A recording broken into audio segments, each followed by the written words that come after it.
అందరికీ నమస్కారం. అస్సలాము అలైకుం రహమతుల్లాహి బర్కాతు. మిత్రులారా, 1999లో నేను రాజకీయాల్లో అడుగుపెట్టాను. మా పెద్దాయన డాక్టర్ డి రామానాయుడు గారి కోసం.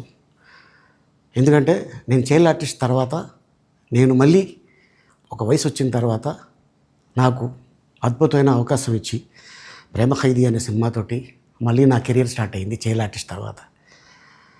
అలాగే వారు బాపట్ల నుంచి ఇలాగ నేను ఎంపీగా నుంచుంటున్నాను రా, నువ్వు రావాలి, నా క్యాన్వాస్ చేయాలి అనగానే తప్పకుండా గురుగారు, ఎందుకంటే మీ సినిమా తర్వాత నేను మళ్ళీ ఒక ఆర్టిస్ట్గా నేను ఎదిగాను, సో డెఫినెట్గా నేను వస్తాను అని చెప్పి వెళ్ళటం జరిగింది. అప్పుడు టీడీపీ హయాంలో దాదాపు ఒకే పార్టీలో 20 సంవత్సరాలు నేను ఉన్నాను. తర్వాత మళ్ళీ ఇటు రావడం జరిగింది. నాకు అన్నం పెట్టింది ఫస్ట్ నా తెలుగు ఇండస్ట్రీ, నా తెలుగు ప్రజలు, ప్రేక్షక దేవుళ్ళు, నా నిర్మాతలు, నా డైరెక్టర్సు, నా హీరోలు. ఈ రోజున ఈ రేంజ్లో నేను వెదిగాను. 45 సంవత్సరాలు ఇండస్ట్రీలో ఉన్నాను. దాదాపు 1200 సినిమాలు పైచిలుకు యాక్ట్ చేయడం జరిగింది. 6 భాషల్లో యాక్ట్ చేయడం జరిగింది. ఓకే, నేను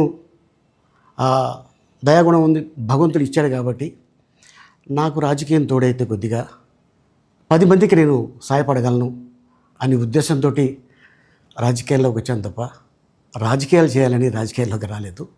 ఇండస్ట్రీ నాకు ఇంత మంచి లైఫ్ ఇచ్చింది, నేనేం చేస్తే బాగుంటుంది అని నలుగురిని చూసి నేను ఒక ట్రస్ట్ పెట్టుకున్నాను మా నాన్నగారి పేరున. దాదాపు 16 సంవత్సరాలు అవుతుంది నేను ట్రస్ట్ పెట్టుకొని. ఏ రోజు కూడా, ఈవెన్ దో కోవిడ్లో కూడా ప్రతి నెల వాళ్ళకి 1000 రూపాయలు నేను సాయం చేసేవాడిని.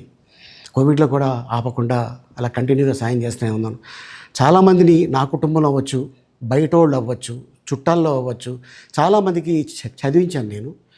అండ్ అలాగే మా తల్లిదండ్రులు నాకు ఇచ్చిన ఒక గుణం అది అందరితో పంచుకోవాలని చెప్పి ఉద్దేశంతో నేను ట్రస్ట్ కూడా పెట్టుకున్నాను. నా ఇన్కంలో దాదాపు 20% నేను ట్రస్ట్కి ఇవ్వటం జరుగుతుంది. గతంలో కూడా చెప్పా, ఫారిన్ కంట్రీస్లో ఏదైనా ఈవెంట్స్ చేస్తే దాంట్లో నుంచి 60% ట్రస్ట్కి వెళ్ళి 40% నేను తీసుకునేవాడిని. సో ఇట్లాగా చాలా సేవలు చేసి ఉన్నాను కాబట్టి ఈ మాట కూడా నేను మీకు చెప్పుకుంటున్నాను. అండ్ అలాగే నేను వ్యక్తిగతంగా ఎవరి మీద ఏ పార్టీలో ఉన్నా కూడా నేను నా పార్టీ గురించి నేను పొగుడుతాను, అక్కడ ఉన్న వ్యక్తి ఎమ్మెల్యే క్యాండిడేట్ గురించి నేను పొగుడుతాను, నా నాయకుడిని నేను పొగుడుతాను తప్ప ఎప్పుడు ఎవరిని కూడా ఒక మాట అంటాం కానీ, వాళ్ళ లైఫ్ గురించి కానీ, వాళ్ళ పర్సనల్ లైఫ్ గురించి కానీ ఎప్పుడు కూడా ఏ వేదిక మీద కూడా మీరు వెతికినా కూడా దొరకదు.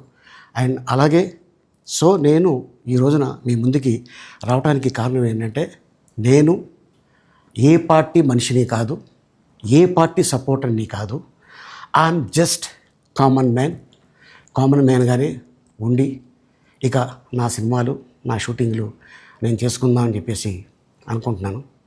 That's it. ఈ మాట చెప్పడానికే నేను మీ ముందుకు వచ్చాను. సో నేను ప్రతి 5 సంవత్సరాలకు ఒకసారి ఎలక్షన్లో మీరు వెళ్ళి ఎలా ఓటేస్తారో నేను కూడా ఒక కామన్ మ్యాన్గా వెళ్ళి ఓటేసి వస్తాను. సో రాజకీయాలకి స్వస్తి, గుడ్ బై, థ్యాంక్ యూ.